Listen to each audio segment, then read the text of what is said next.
The wind howled over the jagged spine of the granite peaks, a sound like 1,000 mournful ghosts crying out for entrance into the world of the living. Here at 9,000 feet, the air was thin and sharp enough to bleed the lungs of a lowland man. Even in late December, the shadows of the towering pines held on to crusted patches of snow, refusing to yield to a sun that seemed distant and weak. Beckett Cole stood knee-deep in the icy rush of Iron Creek, his hands numb as he broke the ice to let his cattle drink. The water was brutal, liquid ice fed by the glacial melt. Beckett did not feel the cold, or rather, he chose not to acknowledge it. He was a man carved from the same hard substance as the mountain itself. He was 40 years old, though the war and the weather had etched lines into his face that made him look 50. A jagged scar ran from his left temple down into his beard, a souvenir from a saber at a place called Shiloh. He hauled himself onto the bank, the muscles of his shoulders burning. He was a big man, broad through the chest and heavy with functional strength. His cabin sat half-hidden on a rocky shelf a mile up the slope. It was not a home, it was a fortress against the elements. Inside, it smelled of wood smoke, cured leather, and solitary living. Beckett trudged up the path. He needed a partner. Not a wife in the poetic sense, but another pair of hands, a body to keep the fire fed while he checked the herd. It was a cold mathematical calculation. The agency in San Francisco had sent a letter. The woman's name was My Lin. The letter was brief, written by a scribe. I am strong. I cook. I sew. I ask only for a roof and safety. It was a business arrangement. He steeled himself to feel nothing more than the satisfaction of a fence well mended. He needed a helpmate, she needed a shield. It was enough. 3 days later, Beckett stood on the platform of the Silver Creek train station. The air was thick with coal smoke and the smell of unwashed bodies. When the train hissed to a halt, the doors opened, and passengers spilled out. Beckett scanned the crowd until he saw her. She was smaller than he expected. That was his first thought. She stood alone amidst the bustle of miners and cowboys, looking like a vibrant splash of ink on a blank page. She wore a traditional cheongsam of dark blue silk that was hopelessly inadequate for the weather, and wrapped around her neck was a bright red scarf that fluttered in the biting wind. The townspeople stopped to watch her. A group of miners lounging on the porch of the saloon snickered. "Look at that," one whispered. The hermit ordered himself a china doll. Beckett stared straight ahead, his jaw clenched. He walked toward her, his heavy boots thudding on the boardwalk. He loomed over her, a mountain of a man in a buffalo coat. She looked up, and her eyes landed on him. He saw fear in them, the skittish look of a trapped doe, but beneath it, he saw a jaw set in a line of fierce stubbornness. "You are My Lin?" he asked, his voice a low rumble. "I am," she said. Her English was accented but clear.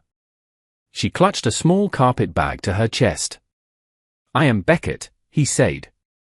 He hesitated, then awkwardly extended a gloved hand. She looked at it, then placed her small, cold hand in his. "Wagon is this way. We need supplies. Storm's coming." He led her to the general store. The storekeeper, a balding man named Harrow, looked up and smirked. "Well now, Beckett. See you got your package. Didn't know they shipped cargo from the Orient this far up." Beckett placed a list on the counter. "Flour, salt, coffee, cartridges." Harrow chuckled, leaning over the counter to look at My Lin. "Bit scrawny. Hope she came with a return policy." My Lin flinched. The words hit her like a physical blow. She stared at the floor, waiting for Beckett to join in, to agree she was just livestock. Beckett turned slowly. He didn't shout. He simply leaned forward, placing his heavy hands flat on the counter. "Pack the flour, Harrow," Beckett said softly. "And while you do it, keep a civil tongue. You speak of this lady with respect, or I will close your shop for good." Harrow turned pale and swallowed hard. "Just joking, Beckett." "Pack," Beckett commanded. He turned his back on the man and looked at My Lin. She was staring at him, wide-eyed. No one had ever defended her. Men had used her or blamed her. But this stranger had stood between her and the world's scorn without blinking. "You all right?" he asked gruffly. "Yes," she whispered. "Thank you." The ride up the mountain was brutal. The civilization she had known dissolved, replaced by rock and ice. When they reached the cabin, the sun was dipping behind the peaks. The temperature plummeted. "It is not much," Beckett said, opening the heavy door. "Roof holds tight. Fire draws well." Mylin stepped inside. It was one room, dim and stark. A narrow bed, a table, shelves of traps. "I will sleep on the floor," Beckett said abruptly. "There is a pallet. You take the bed." "You are the husband," Mylin said, the word feeling strange. "You are the one who is freezing," Beckett countered.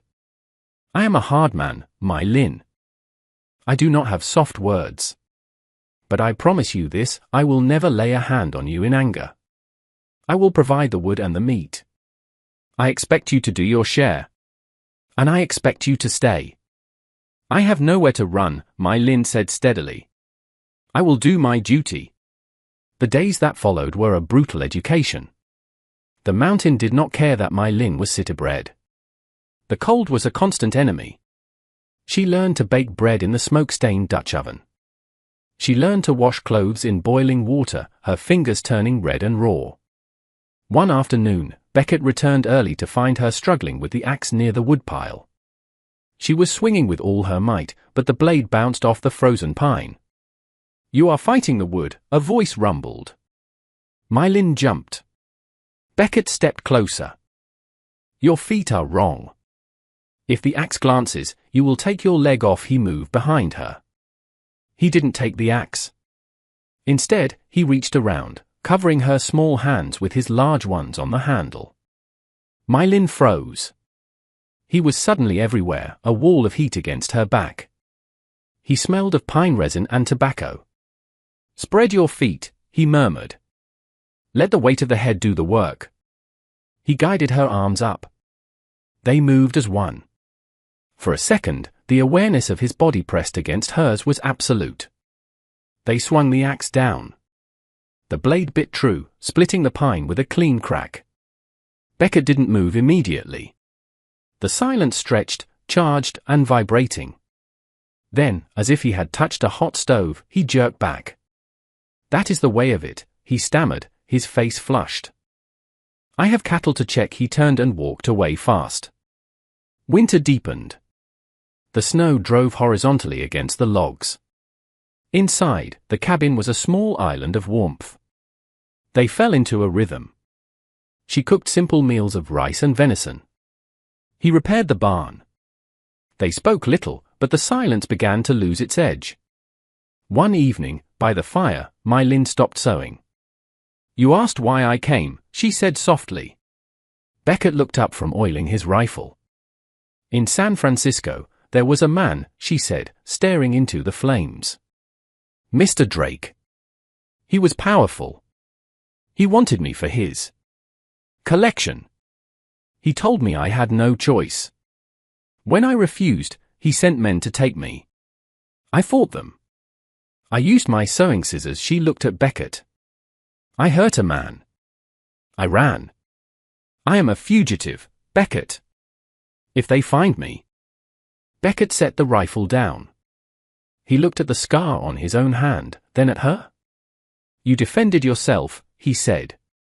"That is no crime in these mountains. Drake is a rich man. The law belongs to him." "Not here," Beckett said. "You are safe here, Mylin. I swear it." January brought a cold snap that cracked trees. On a Tuesday, the sky turned a flat, deceitful gray. Beckett was restless. "I have to check the herd in the lower ravine," he said, pulling on his coat. "I will be back before noon." "The air feels heavy," Mylin said, worry creasing her brow. "I am always careful," Beckett said. 2 hours later, the world vanished. A blinding wall of white erased the trees. Beckett was navigating the steep edge of the ravine when the ground beneath his horse gave way. It was a cornice, a shelf of wind-packed snow. Beckett fell. He tumbled through the brush, hitting the slope hard. He came to a stop 50 feet down, wedged against a fallen pine. A sickening snap echoed in his ears. Pain exploded in his left leg. He tried to stand and collapsed. The cold was already seeping through his buckskins, turning his sweat to ice. Back at the cabin, noon came and went. Mylin paced the floor. She looked at the white chaos outside. She grabbed the coil of heavy rope and the oil lantern. She put on her heavy wool coat over her cheongsam and wrapped the red scarf tight around her face. She stepped out into the storm. The wind nearly knocked her over. She pushed forward, her legs burning in the deep snow. She followed the creek line, screaming his name. Beckett! Beckett! She found his tracks ending at the ravine edge. She looked down and saw a dark shape half buried. Beckett, she sobbed. She tied the rope to a sturdy pine and slid down the slope. He was conscious but fading. His lips were blue. Mylin, he whispered. Go back. Not without you, she shouted over the wind. She tied the rope under his arms. I have to drag you. The climb back up was a nightmare. She pulled until her hands cramped into claws. She dragged him onto the crude traver he had left near the trail. She became a machine, putting her head down and driving her legs through the snow. She got him into the cabin and barred the door. He was shaking violently, his teeth chattering with the rattle of death. Hypothermia. She stripped the frozen clothes from his body. He was ice cold. She knew what she had to do. She stripped off her own layers until she was bare against the firelight. She climbed under the buffalo robes and pressed her warm body against his freezing one. She wrapped her limbs around him. I have you, she whispered. You are not allowed to die. Slowly, the violent shivering eased. His breathing deepened. In the darkness under the firs, the boundaries between them dissolved. There was no rancher and mail-order bride. There was just flesh and breath and the will to survive. When the fever broke 2 days later, Beckett woke to find her sleeping in the chair beside the bed. He reached out and touched her hand. She jerked awake. You came for me, he rasped. You were late, she said, her voice trembling. If I am alive, Beckett said, squeezing her hand, it is because you gave me something to live for. He pulled her down gently. Their lips met. It wasn't cautious. It was desperate and real. We are not just surviving anymore, he whispered. We are living. Spring arrived in a rush of meltwater. Beckett's leg healed, though he walked with a limp. The cabin had changed. Mylin had sewn curtains of yellow calico. It was a home. But the peace was shattered in April. A stranger rode into Silver Creek. He was a hired gun named Kincaid, dressed in a long duster. He went straight to the sheriff. The next day, Beckett and Mylin rode into town for supplies.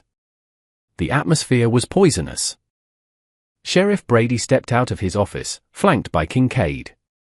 Beckett, Brady said, looking uncomfortable. We have a problem.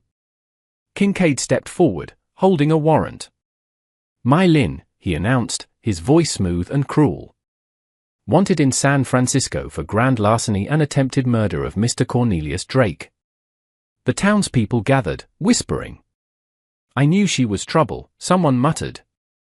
She is coming with me, Kincaid sneered. Mr. Drake wants his property back. Beckett stepped in front of her. He leaned on his cane, his hand resting near his revolver. She is not property. She is my wife. She's a criminal, Kincaid spat. Step aside, cripple. Beckett didn't move. You have a piece of paper. I have a Winchester and the truth. She defended herself against a man who tried to rape her. If that is a crime, then the law is broken, not her. I don't care about your stories, Kincaid said, reaching for his gun. Don't. Brady shouted. Kincaid drew. But Beckett was faster, even on one leg. He didn't shoot to kill.